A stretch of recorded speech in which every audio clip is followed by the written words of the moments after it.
Okay friends, just open your menu, then go to settings, then select display and touch. You can see that option, display and touch.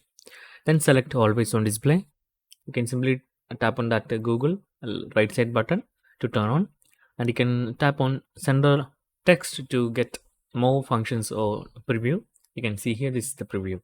So in this way you can easily activate always on display on Google Pixel 7a. So that's guys very simple tutorial. Okay, if we are turning on the always on display, it will be consumes more battery, and but actually it is looking good. You can always see your time and some kind of notifications on your screen always. So that's guys very simple tutorial, and if you need any kind of Android or iPhone tutorial, just comment below.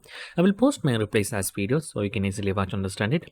And if you enjoy this video, please like, comment, share and subscribe our channel for getting more videos like this. Thank you so much for watching. Have a nice day. Bye bye.